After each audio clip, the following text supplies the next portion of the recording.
আমার বয়স যখন 15 বছর তখন আমি গ্রাম ছেড়েছিলাম। প্রায় 18 বছর পর গ্রামে আবার ফিরে আসলাম। ছোটবেলা থেকে একটা গুজব শুনেছিলাম, কি জানেন? যে আমাদের গ্রামের পাশের যে জমিদার বাড়ি আছে, সেই জমিদার বাড়িতে নাকি সন্ধ্যার পর পর একটা মেয়েকে দেখতে পাওয়া যায়। সেই মেয়েটা নাকি সাদা শাড়ি পরে হাঁটাহাঁটি করে জমিদার বাড়ির চতুর্পাশে। ছোটবেলা থেকে শুনেছিলাম যে জমিদার বাড়িতে নাকি ভূত থাকে। ছোটতে বিশ্বাসও করেছিলাম। তারপর তো আর গ্রামে থাকা হয়নি, চলে গেছিলাম বাইরে। 18 বছর পর গ্রামে আসলাম।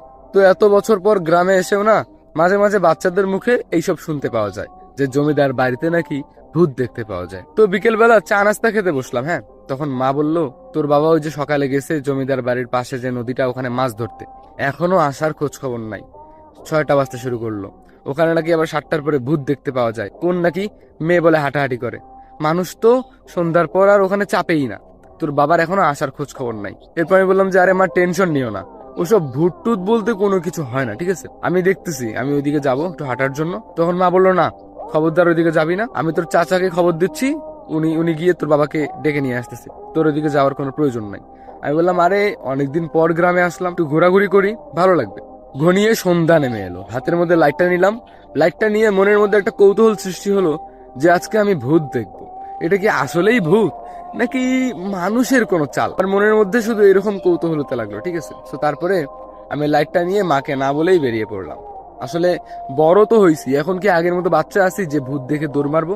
ভূতের সাথে কথা বলতে হবে যে ভূত তুমি কি চাও, তুমি এখানে ঘোরাঘুরি কেন করো? আসলে ভূত টুত বলতে কিছু হয় না, এগুলা ছোটতে যা মানুষ ভয় দেখাচ্ছিল সেটাই। কিন্তু আসলেই এখন ভূত টুতে এসবে বিশ্বাস হয় না, কোনোদিন কোনো কিছু দেখিও নাই। লাইট নিয়ে যাচ্ছিলাম, কিছু দূর যাওয়ার পরে রাস্তায় বাবার সাথে দেখা। বাবা বললো, কোথায় যাচ্ছিস? ওইদিকে যাওয়ার কি দরকার?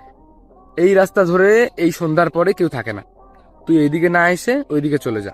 তোর চাচা আমাকে খবর দিছে, আমি এই মাত্র আসতেছি। আরে একটা মাছও পড়ে নাই জানিস, এই শুধু 2টা বাটা মাছ পাইছি, আর এই যে একটা সিলভার কাপ, এইটাই নিয়ে যাচ্ছি বাসায়। অনেকদিন বাইরে ছিলি, আজকে বাসায় একটু শান্তি করে ভালো মতো খাবি, তাড়াতাড়ি বাসায় আয়।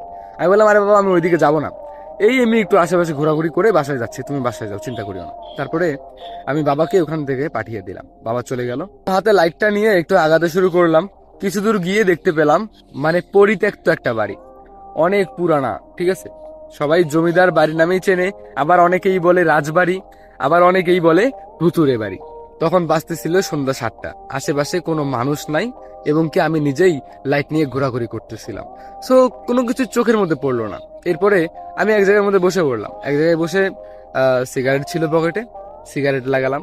ফোনের মধ্যে একটা গান ছেড়ে দিলাম, গান শুনতেছিলাম আর সিগারেট খাচ্ছিলাম। কিছু পুরনো স্মৃতি ভাবছিলাম যে কিনা ছোটবেলায় আমরা কি ভয় পেতাম এই জায়গাটায়। মানে দৌড়াদৌড়ি করতে আসতাম, কেউ একজন ভয় দেখাতো, আবার খুব দৌড় দিয়ে বাসায় চলে যেতাম। মানে এতটা ভয় পেতাম এইসব ভুট্টুতে। আর এখন এইসব ভুট্টুতে কোনো কিছু বিশ্বাসই হয় না। তো যাই হোক, এরপর সিগারেটটা শেষ করলাম, গান শুনলাম। সো হঠাৎ করে না আমি একটা শব্দ শুনতে পেলাম। কিসের শব্দ জানেন? সেটা হচ্ছে যে কোনো কিছু একটা ভাঙার শব্দ, হয়তোবা কোনো কাচের বোতল ভাঙার শব্দ। হ্যাঁ, সো এরপর আমি চমকে উঠলাম। চমকে উঠে ভাবলাম যে এটা কি আমার মনের ভুল, নাকি আসলেই কোনো কিছু ভাঙার শব্দ হয়েছে বা কেউ কোনো কিছু ভাঙছে। তখনও আমার ভুট্টুতে এসব বিশ্বাস হচ্ছিল না যে আসলে ভুট্টুত বলতে কোনো কিছুই নেই। সো এরপরে আমি লাইটটা ভালো করে মারা শুরু করলাম।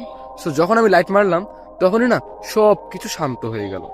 এরপর আমি কিছু অনুভব করতে পারলাম যে রাজবাড়িতে কেউ না কেউ আছে যে কিনা এরকম আওয়াজ করতেছে। সো এরপরে আমার মনের মধ্যে কৌতূহল এতটাই সৃষ্টি হইল যে আমার রাজবাড়ির ভিতরে ঢুকতে ইচ্ছা করতেছিল। মানে ওই জমিদার বাড়ির ভিতরে, মানে এই পরিত্যক্ত বাড়ির ভিতরে ঢুকে দেখবো যে বাড়ির ভিতরে কি আছে। মানে এরকম কৌতূহল সৃষ্টি হলো মনের মধ্যে, ঠিক আছে? সো এরপরে আমি কি করব বুঝতেছিলাম না। যখন আমি বাড়িটার ভিতরে ঢুকতে ধরলাম, ঠিক তখন আমি কারো পায়ের শব্দ পেলাম হাঁটার, ঠিক আছে? সো তখন আমি একটা জিনিস চিন্তা করলাম, না, ভিতরে এত সহজে ঢোকা যাবে না, ভিতরে ঢুকবো না, একটু পরে দেখি এখানে কি কি হয়। সো তারপরে আমি আবার সেই মানে সেই জমিদার বাড়ি থেকে বা রাজবাড়ি, ওই ভুতুরে বাড়ি, যে কোনো একটা। তারপর আমি ওখান থেকে বেরিয়ে আসলাম। বেরিয়ে তার সামনে একটা বড় গাছ ছিল, আর তার গাছের যে ডালগুলো আছে না, বড় বড় ডাল, সেই ডাল একটা হেলানো ছিল। মানে ডালের উপর বসা যাইতো ছোটবেলায়। মানে ওই ডাল থেকে মানে নদীতে ঝাঁপ দিতাম, ঠিক আছে? অনেক গোসল করেছিলাম নদীতে। তো মানে গাছটা অনেক পুরানা। তারপর আমি সেই গাছের ডালে গিয়ে বসলাম, চুপচাপ আছি যে আজকে দেখবো কি হয়। বাসা থেকেও মা কল দিচ্ছে বারবার, ঠিক আছে? সো তারপরে ফোনও রিসিভ করতেছিলাম না, ফোন সাইলেন্ট করে পকেটের মধ্যে রেখে দিলাম। এরপর রাতের আধারে আমার চোখে ছিল চশমা, মানে আমার চোখে একটু প্রবলেম ছিল। তারপর চশমাটা খুলে একটু মোছা শুরু করলাম। ঠিক সেই সময় দেখতে পারলাম ঝাপসা ঝাপসা চোখে যে কেউ একজন হেঁটে আসতেছে আমার দিকে। সাদা শাড়ি পরানো এরকম কিছু, ঠিক আছে, কেউ একজন আমার দিকে হেঁটে আসতেছে। সো এরপরে আমি তাড়াতাড়ি চশমাটা চোখে দিলাম, চোখে দিয়ে লাইটটা মারলাম।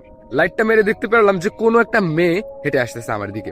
সো তখন আমি ভয় পেলাম না, চুপচাপ বসে রইলাম। তবে আমি কথাও বলিনি, ওখানে চুপচাপ বসে রইলাম, জাস্ট দেখতেছিলাম যে মেয়েটা আস্তে আস্তে হেঁটে কই যাচ্ছে। সো যখন মেয়েটা সামনে আসতে শুরু করলো, হ্যাঁ, যখন আমার সামনে আসতে শুরু করলো, ঠিক তখন আমার দিকে না এসে সে রাজবাড়ির দিকে ঢুকতে শুরু করলো। হ্যাঁ, সো তখন আমি আস্তে আস্তে বুঝতে শুরু করলাম যে এটা আসলে কোনো মানুষ, এটা কোনো ভূত না। কারণ ভূত এমনি হাঁটাহাঁটি করে না ভাই, আমি কোনোদিন ভূত দেখিও নাই। আর ভূত এরকম মানুষ, এটা তো একটা মেয়ে। আমি তেমন একটা লাইটও মারি নাই মুখের দিকে, কারণ রাতের অন্ধকারে মানুষের মুখের দিকে লাইট মারলে এটা কেমন বাজে দেখায় না। সো তারপর আমি লাইটও মারি নাই। কিছুক্ষণ পর দেখতে পারলাম মেয়েটা রাজবাড়ির ভিতরে ঢুকে পড়লো, মানে সেই ভূতের বাড়ির ভিতরে ঢুকে পড়লো। আমার মন বলতেছে যে রাজবাড়ির ভিতরে কিছু না কিছু একটা হচ্ছে। তারপরে লাইটটা অফ করলাম, ফোনের স্ক্রিনের আলোটা জ্বালালাম। আস্তে আস্তে হালকা হালকা আলোয় আমি আমি ধীরে ধীরে পা ফেলিয়ে ফেলিয়ে চলে গেলাম রাজবাড়ির ভিতরে। পুরো বাড়িটা একদম ঘুটঘুটে অন্ধকার। আর যে মেয়েটা এখানে ঢুকলো সেই মেয়েটাকেও দেখতে পাচ্ছিলাম না। তারপরে দেখতে পারলাম যে ডান পাশ দিয়ে একটা সিঁড়ি উঠে গেছে। সেই সিঁড়ির দিকে তাকিয়ে দেখতে পারলাম মেয়েটা উপরে উঠতেছে, তা আবার ধীরে ধীরে উপরে উঠতেছে, কোনো দিকেই তাকাচ্ছে না। আমিও মেয়েটার পিছন পিছন উঠতে শুরু করলাম। মেয়েটার থেকে আমার দূরত্ব প্রায় 20-30 হাত হবে এরকম। আর সেই রাজবাড়িটার সিঁড়ি, মানে ওই যে উপরে উঠার যে সিঁড়ি আছে না, সেই সিঁড়িগুলো গোল গোল, ঠিক আছে, মানে অল্প একটু জায়গা যাইতেই অনেক দূর হাঁটতে হয়। মানে আমি আপনাদেরকে বুঝাতে পারছি হয়তোবা। তারপরে কি হলো জানেন, আমি মেয়েটার পিছন পিছন হাঁটতে শুরু করলাম। মানে